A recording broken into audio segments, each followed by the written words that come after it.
Hi. Today we're going to talk about the Twitch nerfs, which is coming next season, hidden profane changes, which I've been actively working on, getting into works, and items, and a potential Twitch rework. So, let's get started. But before we begin, hope you guys are having a good morning, you're trying to show that. I'm Wackaflcka, I play Twitch, and let's get started.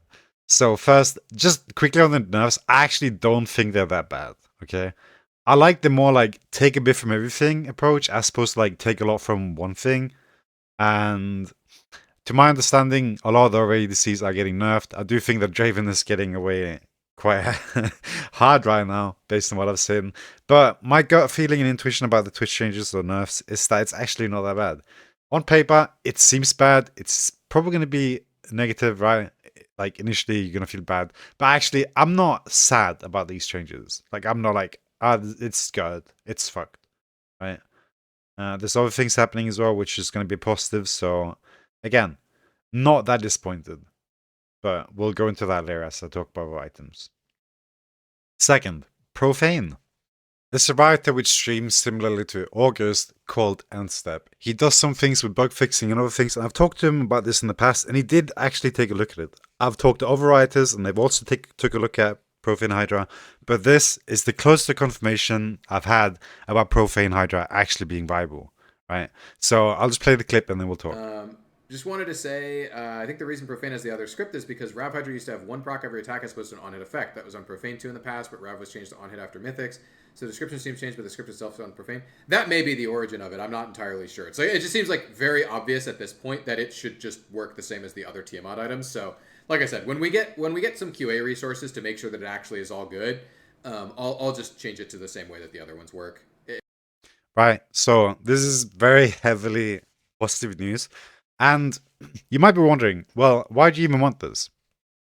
Right, one, Profane Hydra is an item which offers quite a lot for very little, right?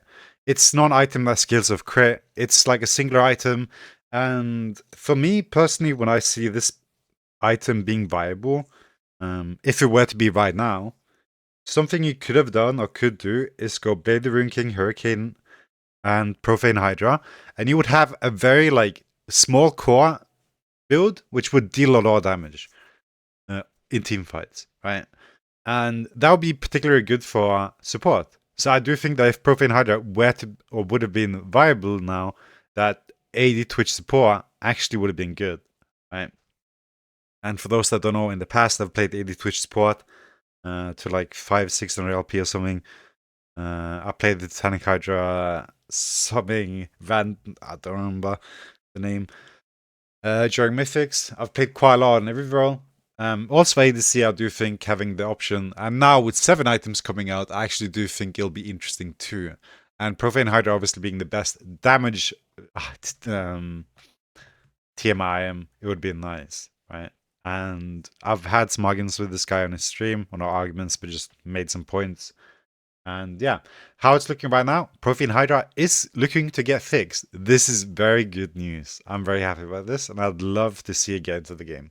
Because currently the argument has been like, okay, well, who cares about this? Who would even use it? And like, no one's using it. Well, it's like, oh, no one's using it because it doesn't work, right? You can't make that point, right? Okay. Next up, the bowling quest. We can of course cover all the other ones too, but I don't think it's so much needed. It doesn't seem too hard. My only worry currently is mages, of course. As originally I did hear that auto attacks will be required also, or could be required to proc it, but that does not seem to be the case. And I do think that generally speaking, in regards to all the quests, is that if you fall behind, it's going to be very snowballing, right? Because the other person's making more money. So like the lead with the money is just going to exponentially increase. And then you're going to catch up eventually, but the gap's going to be so big that it's going to be way harder to play. That is currently my current thoughts with this. And this is something you'll have when you play Twitch sometimes, especially if you play something like Twitch Yumi, where you know that you don't have that much agency early game. Falling behind is very possible. So I'm curious to see what's going to happen there. I do like the idea of the quest though. I've said for a very long time, like all these like weird builds like 90 tick or something are builds that would do so much better with a 7th item slot. I've said this about Rage Blade. I've said this about Hexplate, I think. The slot items that like Jack of all trades but master of none, right? And those are the kind of items that you could fill in the last slot. Because you have the core item which you need, right? Like maybe Bork, maybe not so much relevant anymore now. Hurricane, right? So you like eventually you have your core items, and then you can get some extra ones, but then those ones doesn't really make sense. But now with the 7th slot, it is actually going to open up some possibilities. So yeah. Also, having 7 slots in general is very nice. You don't have to complete items, right? So you can always just get an extra component, which will feel nice. So yeah, Bowling Quest I'm approve of, but I do think that could cause some problems. So that's my biggest concern right there. As for the items, the first thing I want to cover is Lord Dominic's Regards. That is getting his Giant Slayer back, even though Dritford said, the way you lose is so dumb, this isn't worth the 5 pen, blah blah blah. And right now, if it scales the same, if you have 100 HP less, you're gonna deal 1% more damage, right? It might scale like not like that, whereas like it's maybe if you have 500 more, then it's 1%, then you have like 1000 more, it's 8, 10, and then it caps out like immediately, right? Like it can jump. Well, it might be consistent. We're not sure. But I would assume that it's going to be consistent, so 100 HP 1%, 200 HP 2%, etc. up until 1500. But the thing that is really nice about this, and I did really like in the past, is during Mythics, I would play Rageblade Lord Doms, and I think that was the best possible build, because it would have such a like unique flex, but also have the consistency in damage. So I do think that Lord Dom's getting this kind of thing here is actually really nice. Because this isn't just something that will amplify crit items, it will amplify other items too, right? So overall, really positive to this change here, and I like it a lot. Because you have items like Terminus, okay, really bad example because you can't build them both at the same time, but that's magic damage, right? So getting 50% extra damage on that, even though, yeah, it's going to do like, what, 15% more, like almost nothing, right? But still. Continuing further, Fiend Hunter Bolts. I've seen a lot of people be hyped about this item, and I also did see NStep talk about this item and how Twitch's ultimate CD is too low. And I'm looking at this item and I'm thinking, well, it looks cool, like Hexplate, but again, this isn't really an item I see myself building in like a serious setting, because it's just not going to be that good. Like, just pure attack speed, crit, and no AD, so movement speed, it's just not going to be that great, I personally think. It's like, this item is cool, but I don't see it really serving any purpose on Twitch. I don't think I'll consider building it, because then you end up in this weird thing. But we'll see what happens, right? 10% more damage. It's a cheap item, so it can be a filler. Like maybe it adds some additional strength early game, which enables you to like snowball, and then it kind of ends up as your like 7th item, but you did buy it like first, right? So you'll get your normal items, but you just bought this earlier. So we'll just have to see how that transcends. But overall, like I'm not looking at this. I'm like, wow, this is crazy, right? Like it looks cool. I love it, Sword of the Divine, right? But again, it's not like massive. Like it's not like, wow, this item is so cracked. Like this is gonna be busted. Right? Because we have Hurricane that we want to buy and other things too, which other champions do not. And then lastly, the item I want to talk about is Hex Optic C44. Also an interesting item.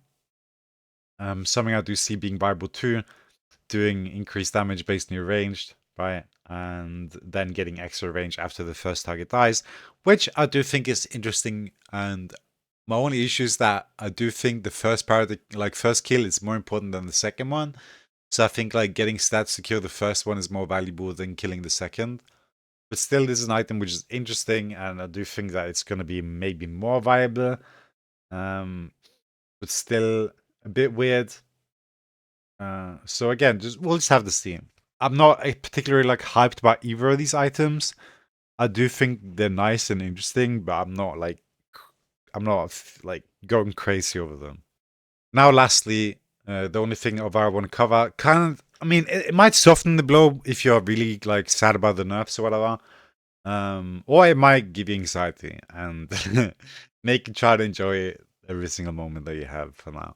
Riot Freak has in the past talked about wanting to change Twitch, make him less ult reliant, etc. And with these nerfs now, where they're nerfing multiple things at once, the purpose of this can be to see how much power does this have? How much power does this have? Like, okay, we nerf all these three, and then we see the impact. And then that gives them kind of like this feedback information as to like maybe what they could do, what he wants, right? So even though it might be nerfs now, it might be building up to something later. I'm not necessarily saying that this is the case. I'm just saying that this could be a reason, even though already the Cs are getting nerfed too, and it's obvious because you're getting 7 items, etc. So there's other reasons for this too. But I'm just saying, like, there could be other reasons as to why they're nerfing so many things as opposed to one, and this could be something because Freak has talked about this in the past. And with N-Step talking about like ult being too short cooldown, it is kind of worrying me. And personally, like, I'm more concerned about rework than I am excited, because I'm worried that they might not do it the right way. But that still remains to see. As for now, though, I will be posting other videos in the future. If you guys want to see anything in particular, feel free to let me know. But until then, hope you guys continue to take good morning, evening, night, whichever, and shit like that. This has been Wackaflcka with my small amount of thoughts currently, and I'll make sure to fill in later. If you have any questions, feel free to drop by my stream. But for now, this is it. Take care. Bye bye.